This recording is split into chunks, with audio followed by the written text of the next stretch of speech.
Hi, I'm Vince Matlock, and I'm here to give you some insight into the answer. I put it up, displayed it on the sites, and some people want to know what it represents. It looks like a little schizophrenia to them, so I thought I'd better clear it out and maybe help some people along with it. So I'm trying to learn how to do all of this stuff, so bear with me a little bit, please.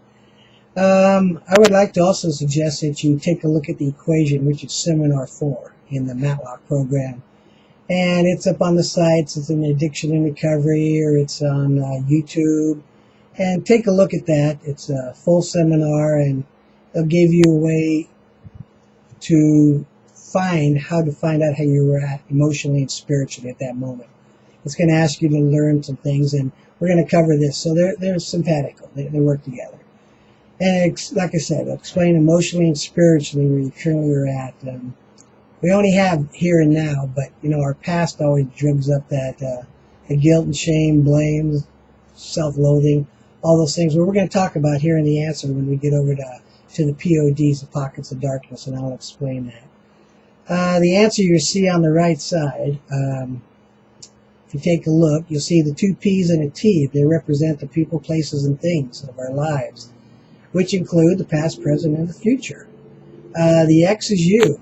And so I'm looking down here, I'm seeing that, it says codependent and a dominator. Well, each of us fit into a category or that trait that's prevalent in our personalities that do that. But we're still looking to motivate the same reason. We're just coming from different points of view. And that we're looking to control those feelings. And we're looking to manipulate the person, either through codependency, like I'll do for you, or dominator, I get loud and try to get boisterous and overpower you. But I'm still looking to find how I can maintain those feelings, so I can describe them, so I can be aware of them, so I don't have to get embarrassed when it comes out or, I fail. That's what this is all about, how we look. And there again, with the answer, I can find out that, what? You can accept me or you don't accept me. I'm okay with that. I mean, my little feelings get hurt, and we all want people to like us. But on that other hand, I'm still going to pay my rent, do my dues, and those that love me will love me. I don't have to have the world caring about Vince Matlock. I'm not that big a deal. To the people in my little sphere, yes, they would miss me, I'd hope. But, the rest of the world, well, it was just another statistic. And it took a lot to understand that and to accept that. Because I had to be noticed. I had to be this. I had to be all of that, And today it's just not about that. That's part of why I'm trying to do this. It's been a revelation for me to actually want to help other people. It's really been a good feeling. So hopefully this will get you something. So let me get back into it for you here. We're going to talk about the denominator, codependent, and your relationships and the feelings we talked about. So all of this is part of the addiction spectrum force, whatever side of that equation we come into. But it's all about control. I'm looking to control those feelings. I don't want to be embarrassed. We read the back of the book. I want to know the answers. It's all about feelings. So I'm trying to work that. So now I need you to go over to the center, and you'll see it's divided into two parts. And what the top represents is what you typically get, or what's taught, what's given to you to understand and find a higher power. And that's a start. For a lot of people, that's a big step. That's a scary step. That's something that they ran from. It's something they haven't believed in. And then look at why don't you believe in it? Well, most of it is because my life's been crap, and, if there is something up there, it must hate me. What did I ever do? So it doesn't come down to that. And we're going to hopefully get you to see this. That bottom line, the answer is about unconditional love, forgiven and accepted by something greater than yourself. And when you understand this concept and can embrace it and carry it within you, you're going to have so much freedom, so much love for yourself. And that stems out and spills out into other areas for you. It's just a beautiful thing, and I just hope this helps you on your journey if you haven't been able to find something that's worked for you. So anyway, back here, look in the middle of the circle, and it's just an acknowledgement of a higher power. That's just saying, yeah, there's something up there, and blah, blah, blah, Okay, that's great. So, you notice, so the control's still there within that top half. Because there again, I acknowledge something greater than me, but still, I'm believing I can yank back anytime, anything I want. You haven't gotten rid of that kite. That kite's still floating out there. You need to let go of the string. You need to let the wind take it. Be cleansing. Just go there. And that only is going to happen when you get down to the second part of this. When you get down to the relationship. Relationship is a key component here. Because without that, you're never going to be able to advance over into pockets of darkness. You're never going to be able to get into the spirituality aspect of this program. So there again, I come down and I accept these. I'm going to be able to accept these situations. But in the acknowledgement, all I have is that there is something greater than me. So, but it's a start. It's a start. And we all have to start somewhere. But anyway, I'm looking down here to the relationship, and you notice right there within the triangle there is S, is spirituality. Spirituality is a key component there to everything, because I actually believe this is a spiritual malady we have. And how we get it, we can talk about it and, throw that out there and debate it. And, I come from a little sideways about it that I don't believe addiction is a disease. I believe we're predestined. We're given this as a test, as a challenge, as a game. I don't know. I don't know the exact answer, obviously. No one does. So those that have a problem with this, there is no finite answer for addiction. Why we have it, why we have genetic predisposition, family, inherited, DNA, environmental. It doesn't really matter. I have it. I need to do something about it. And if you've tried everything other than something that, maybe you've tried the spiritual route, but it only got to an acknowledgement. It never got to, and that's what I found throughout my 27 years around these rooms, and that unless you get that connection, you're never going to be able to forgive yourself. We don't have that power. You can do a 4-step and do great things and move on and get years and, but there's always that beating up session because you can't forgive yourself. And I don't have to forgive myself. Something greater than me has forgiven me. And as it says down at the bottom of the answer, for me not to accept that is the height of arrogance. That I'm telling you that I'm God again, I know better, I'm in control. Oops, in control. That tells me something right there, doesn't it?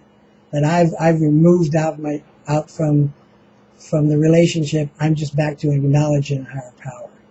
And pretty soon I'll start thinking I'm that higher power again, and where does it always get me?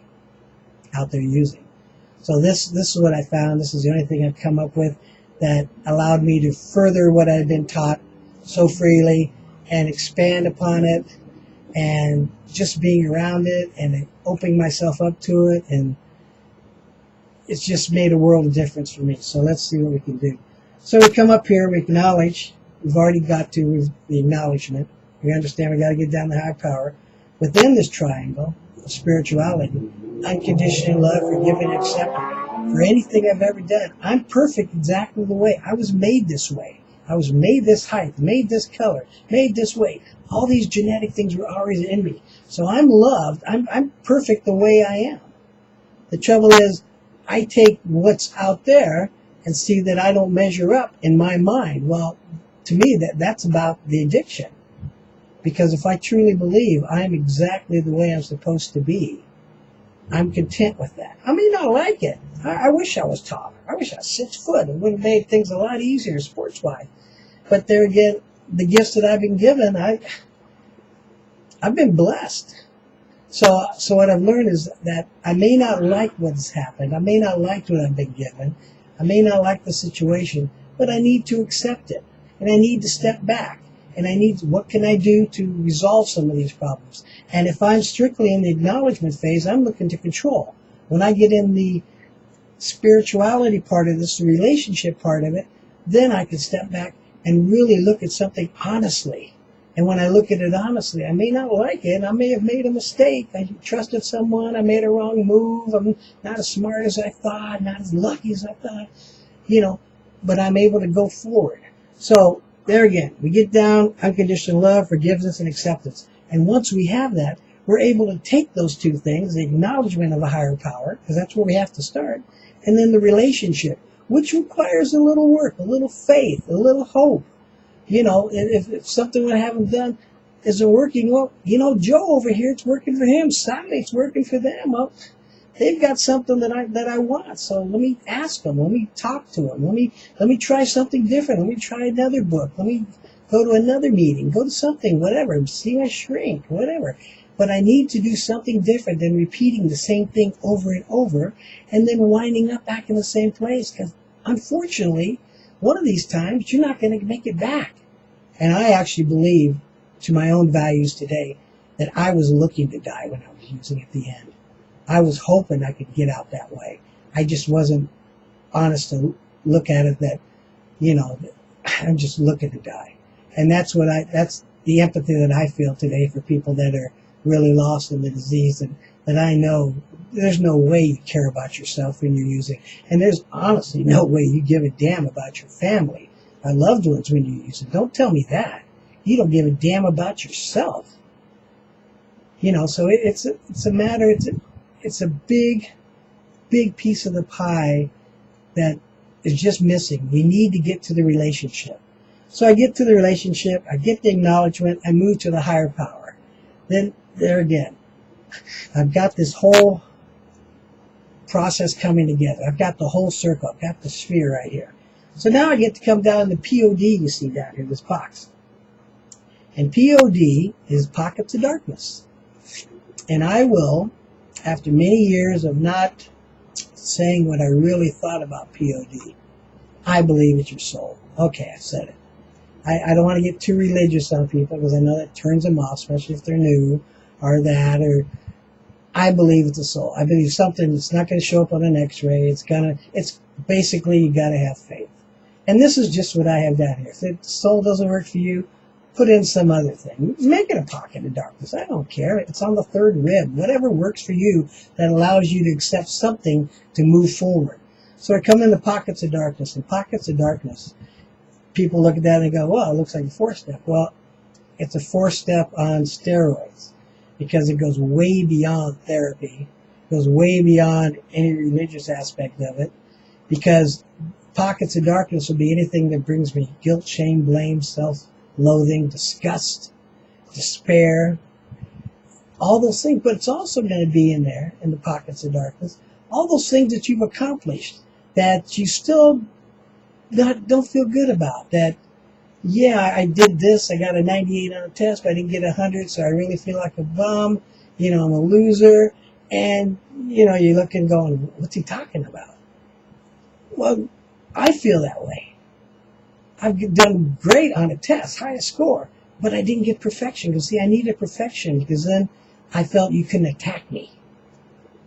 I expected perfection from me, which is the greatest gift I've received. That I'm not perfect. I learned that. It's a relieving, it's very relieving to know I don't have to be perfect today. Maybe for you I have to be perfect, but not for me, because something greater than myself doesn't expect me to be perfect. Vince don't walk on water today. He don't even try. So that's the beauty of this. You get to really discover who you are deep inside. You get to really look there and not be fearful, because I'm unconditionally loved, accepted, and forgiven. So I can delve into the pit with the beast. I can look in there. I can forge around and dig and then come up with stuff, because a lot of the stuff, the surface stuff I got, it kept getting deeper and deeper and deeper. And so it got to the point where through this process, I discovered I was molested. That's a pretty big revelation, and that made sense in a lot of areas then. A lot of things started to fall into place. When I got divorced, all of that, just, the guilt that I have from a divorce, from not being there for my daughter, all these things. So, we're back to the pockets of darkness. All these things in here, and you see 3 X's over there, one in the circle. And that's you. That's you today. The top one is your past. The one at the bottom is your future. All those things are in the pockets of darkness. All the good things, all the bad things, anything that you hurt anyone, they've hurt you, it's all in there. And I want to make this point. When somebody, or when I ask, what's active right now? And you go, everything. Well, it can't be everything. There's something specifically going on, some area of your past that is brought to light today by something going on today. Get a delinquent bill notice. It might remind you of 10 years ago and you got evicted, or didn't gas and electric turn off. All those things, and you feel all the shame and guilt and embarrassment from all that. It's all tied together. You are a culmination of everything that you've ever experienced. And as you can see down here, the little DOA, the disease of addiction, and we'll talk about that in a second, is going to use anything and everything.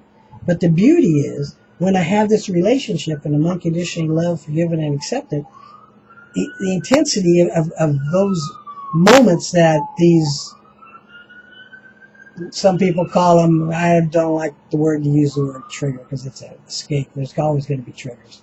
So I'll just say the T word. The T word. So they're always going to be there. It's just it can be momentarily, or boy, that reminded me of me. Or comes down to, if I've only got an acknowledgement, the intensity starts building.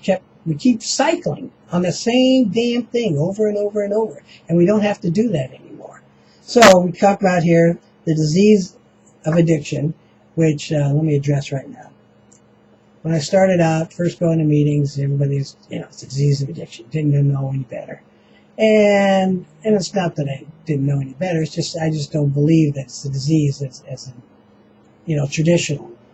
So, and since it doesn't show up on DNA, and they say, yes, it does. No, there's no proof yet that it's, on a chromosome, or, there's no direct correlation between that, because, so, they're environmental. I mean, I'm adopted, and my family don't have any problems in that area, and, I did, so it comes down to the component of, I don't call it the disease of addiction, and I started calling it the dead on arrival, DOA, because if you keep using, you keep playing with the devil, you're going to get burned, and you're going to die. That's the goal. The goal is to kill you, to take you out, not pain and misery along the way for you and your loved ones. So it comes down to, I don't use that word, so it's DOA, and now I've come up with a part of, since I started using the word soul, I'm going to use devil of addiction, because I believe addiction is tied to the devil. It's nothing good. It's about death. It's about pain. It's about misery. It's about removing you from the Creator. Someone where unconditional love, forgiveness, and acceptance is offered freely, and the other thing just wants pain and misery for you, as much as it can get out of you. So we talked about that, and you see the intensity of 1 in 10. Let's cover that again.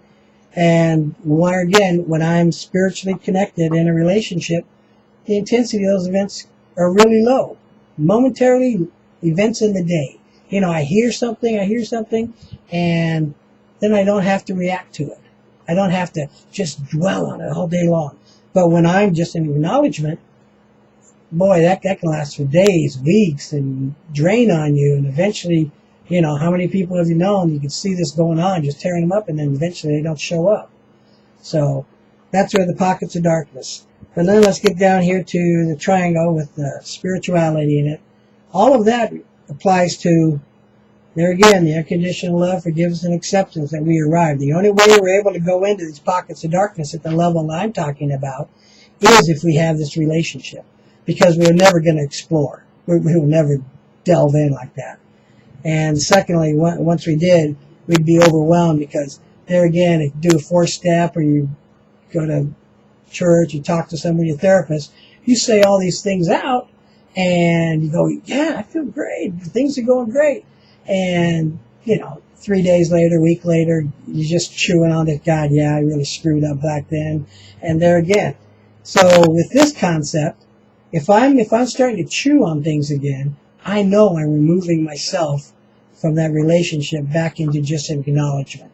And that's where Seminar 4 will help you. That I'll see. It actually has the ability to do a little teeny little mathematical equation once you understand your pockets of darkness, that you'll be able to see where you're honestly at that moment. If you're not able to feel that, I mean, through this process, I can pretty much spit out what I need to spit out and save my butt, frankly.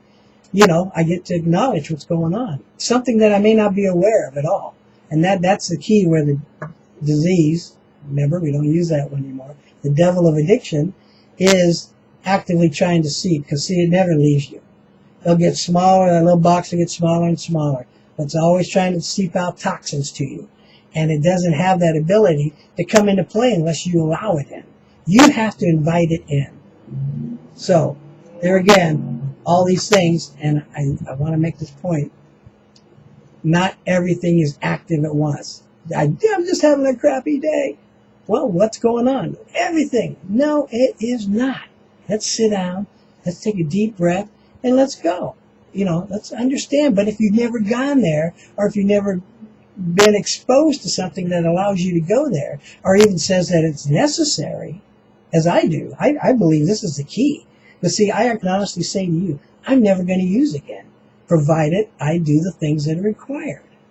And I tell that to everyone, and they get all bent out of shape. It's just for today. Well, if it was just about today, then I can't plan for tomorrow. So what point is that? That's just like with addiction. I don't want to be, I have plans, you know, but I could drop dead tomorrow. That's out of my control, isn't it? But the ability to be honest with yourself is a great, great gift. But the only way I'm able to do that, because I know I'm loved unconditionally and forgiven, you know, and accepted. That is just such joy within my life. So we come down here, we got spirituality, and then that allows us to get into the recovery and change process, whatever that means for you. If it means going to meetings, getting a sponsor, which I don't like that word, but that's my problem. I like the word guide better. And, you know, a therapist, someone to talk about things and learn some different coping skills. And, you know, that's great. I've done it, you know, through the process, my education, my, you know, work experience. So it's something that allows you to get there. And that's all, to give you a chance, something other than just go to a meeting, write your journal. And I would like to see people get inside, because for me, I believe that's the only way that we truly have a chance for any length of time. You know, I got it day one, and I thank 12-Step for that. You know, but day one, when they said, you know, you're powerless, we got a problem here. Because if you tell me I'm powerless, I'm going to eventually use that. I built a program that has no wiggle room. The only reason I ever go back out again is to kill myself. That is it. I don't give a damn about anything or anybody. I'm just looking to get rid of the emotional pain that is going on from whatever. But I found something that allows me to do that, and then enrich myself in the days and friends that I make, and continue the relationships. That's the beauty of this. I can have a life today. I don't have to have just an existence. That's the beauty. So I hope this helped a little bit. I strictly went off cue like I always do. I got 4 pages of notes here and blah, blah, blah. But I just hope that if you have any questions or comments, please, I'd be more than happy to. It's to help that I can. So anyway, thank you, and hope this helps.